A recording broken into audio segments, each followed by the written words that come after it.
It started with a rumor. Everyone at our middle school talked about the girl in the mirror. They said if you went into the second-floor girls' bathroom after school and looked into the big mirror, you'd see her standing behind you, not your reflection. No one knew who she was or how the story began. Some said she used to be a student who vanished years ago.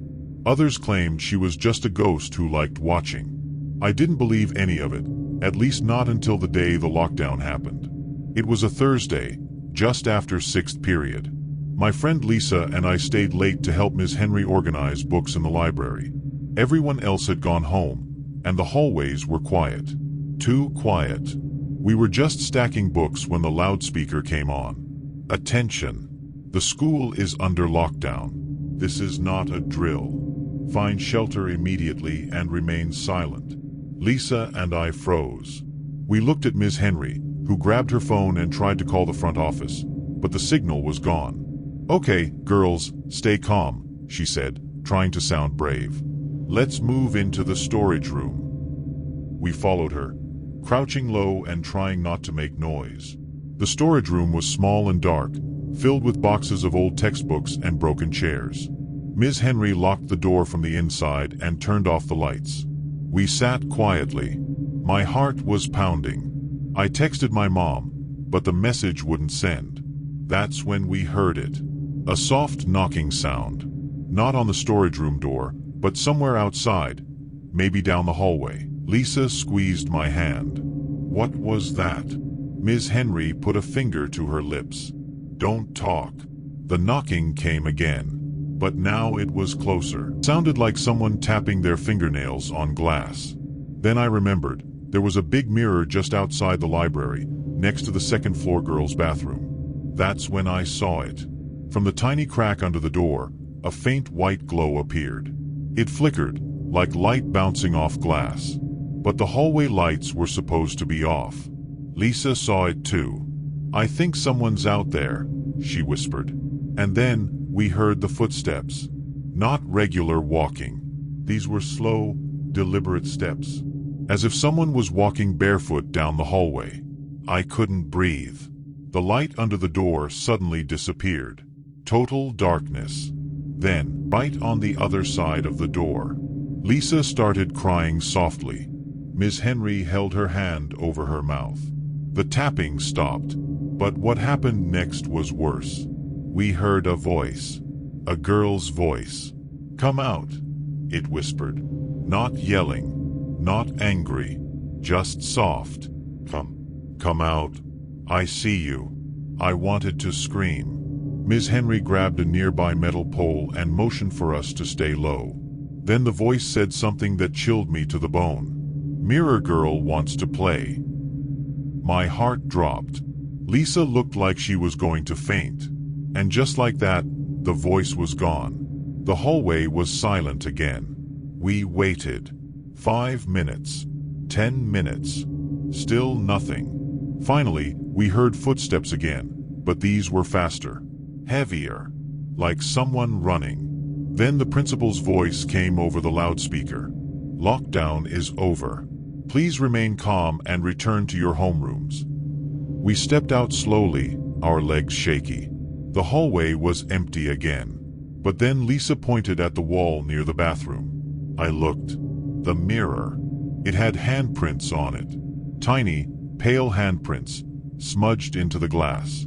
Like someone had been pressing their face and hands against it from the inside. Ms. Henry took a picture with her phone and called the janitor. We tried to tell her what we heard, but she said it must have been our imagination. Maybe the stress of the lockdown. But Lisa and I knew what we saw. That weekend, I searched the school archives online. There was a girl who disappeared 20 years ago. Her name was Emma Lynn, and she was last seen near the second-floor bathroom. Her body was never found. Some say she was shy and quiet, and no one really noticed when she went missing.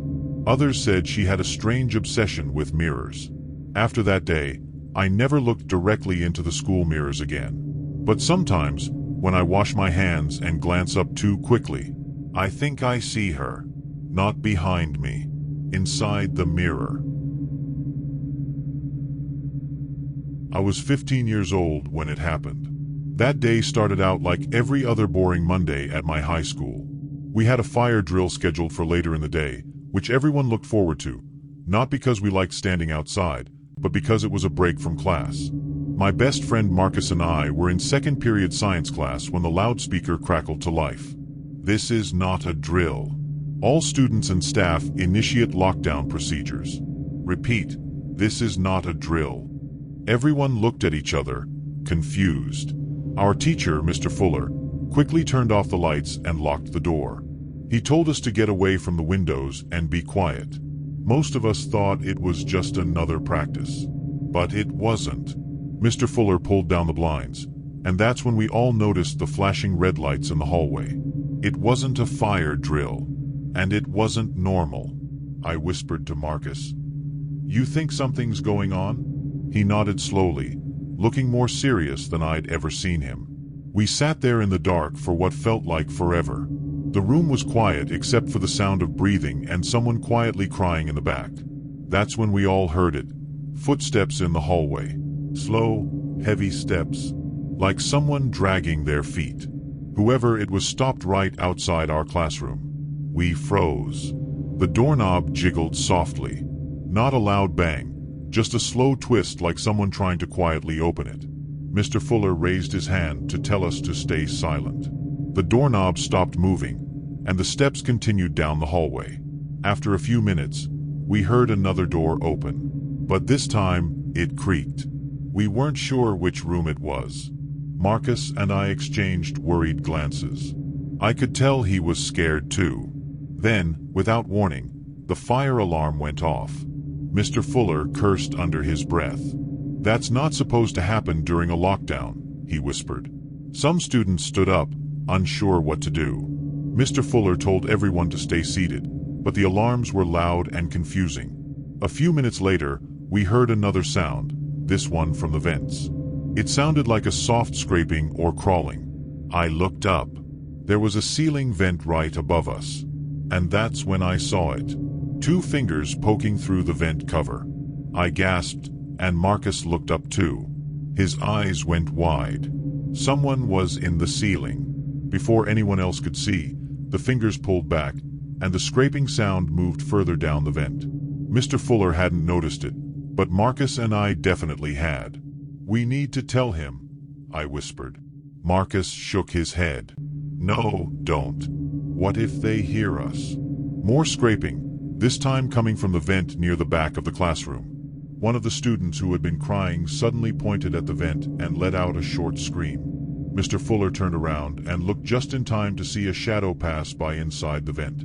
He quickly moved the desk under the vent and started yelling for everyone to stay away from the ceiling. We all huddled in the opposite corner. That's when the power went out. The classroom was now completely dark. The only light was coming from a small emergency lamp by the teacher's desk. Mr. Fuller grabbed his phone and tried to call the office, but there was no signal. Then we heard it again. The vent popped. This time, it opened. A loud crash came from the back of the room. We screamed and tried to run, but there was nowhere to go. Something, or someone, had dropped out of the ceiling. Mr. Fuller shined his flashlight toward the back of the room. For a second, we saw him. A man. Wearing a torn black hoodie. His face was covered in dirt, and he looked angry. His eyes met mine for a second before he bolted toward the classroom door.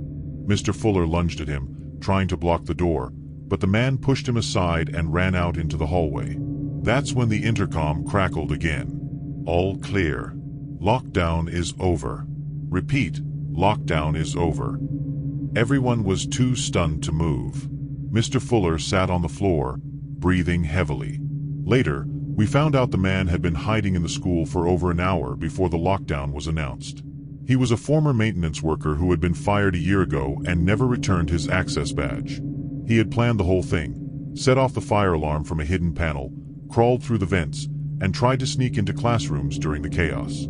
I'll never forget the look in his eyes when he saw us. After that day, our school added security cameras in every hallway and sealed the ceiling vents. But it was too late. That man got away. No one ever saw him again. Our school is over 100 years old. Everyone knows that. It creaks, it groans, and the lights flicker sometimes even when there's no storm. But we all got used to it. It was just part of the building's personality. I never believed in ghost stories. Not really. But that changed the day the lockdown happened, and I found the door. It was a cold Friday afternoon, the sky gray and heavy with rain. I was in the science lab with 3 other students, Malik, Jenna, and our teacher, Mr. Thorne. We were working on a project about circuits. Mr. Thorne was explaining something about volts when the intercom crackled to life. Attention! The school is under lockdown. This is not a drill. Please follow all procedures and remain silent. We looked at each other, confused. Must be a mistake, Mr. Thorne mumbled. But then the look on his face changed when he checked his phone. No signal. All right, everyone. Stay calm, he said. Let's move to the inner storage closet. No windows. We followed him out of the lab and into the hallway. That's when we heard the sound. Clang. It echoed through the hall, like metal scraping on metal. We froze. I thought everyone else went home, Malik whispered. They did, Jenna said. Clang. Again, closer this time. Mr. Thorne motioned us to move quickly, but I stopped. Something caught my eye, something on the wall near the end of the hall, by the old janitor's closet. A door. But I'd walked down this hallway 100 times. That door was never there before. It looked strange, smaller than normal, made of thick wood, with a rusty handle. No sign, no label. Just there. Wait, I said. Was that always there? Mr. Thorne turned and frowned. What? That? Of course not. Come on, don't fall behind. But I couldn't stop staring. It was like the door was calling me. We got into the storage closet and locked it from the inside. The 4 of us sat quietly, but my mind kept thinking about that door. Something's not right, Malik whispered. This lockdown feels weird. Yeah, Jenna added. I didn't hear any police sirens. No announcements from the main office. Just silence. Mr. Thorne didn't answer. He was staring at the crack beneath the door. And then the lights went out. Pitch black. Jenna gasped. I heard Malik fumbling for his phone flashlight. That's when I made a mistake. I whispered. I think we should check that door. They all looked at me like I was crazy. No way, Malik said. You saw what it looked like. That thing gives me the creeps. But curiosity was louder than fear. I'll just take a quick look, I said. Mr. Thorne started to say something, but I was already unlocking the door. Something in me needed to know. I stepped into the hallway. It was darker than before. Too dark. The emergency lights should have come on, but they didn't. The door was still there. I walked up slowly and touched the handle. Ice cold. I turned it. Click. It opened. Inside was a staircase, going down. Far deeper than a school basement should go. The air smelled musty and wet, like something that hadn't been touched in years. I took one step down. Then another. Then I heard the scream. It came from above, back where my classmates were. I ran up the stairs and found the hallway completely empty. The storage closet door was wide open. No one inside. I shouted their names. Nothing. That's when I noticed something worse. The hallway had changed. The lockers were gone. The posters were faded. The paint on the walls had peeled off in long strips. It looked like the school had aged 100 years in just a minute. I was breathing hard. I grabbed my phone. Still no signal. I ran back to the door. It was gone. I swear, it had vanished. The wall where it used to be was now solid brick. Panic took over. I ran down hallway after hallway, but every turn looked wrong. Familiar, but off. Like I was stuck in a copy of the school that was slowly rotting. And then I heard it. Footsteps. Not mine. Someone, or something, was walking just out of sight. Every time I turned, no one was there. But the footsteps kept following. Then, I heard whispering. Low. Hissing. Don't open the door. Too late. Now you belong here. I screamed and banged on every door I could find. Finally, one opened. It was the science lab. And there were my friends, sitting exactly where we had started. The lights were back on. Everything looked normal again. Where did you go? Malik asked.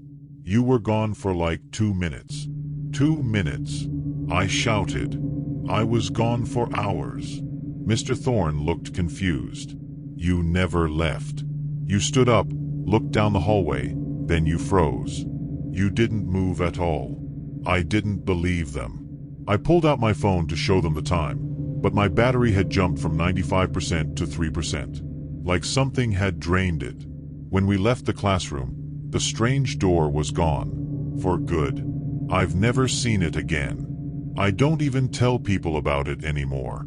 Who would believe me? But sometimes, when I walk past that old hallway near the janitor's closet, I feel something watching. And I know that door is still there. Just waiting for someone else to open it.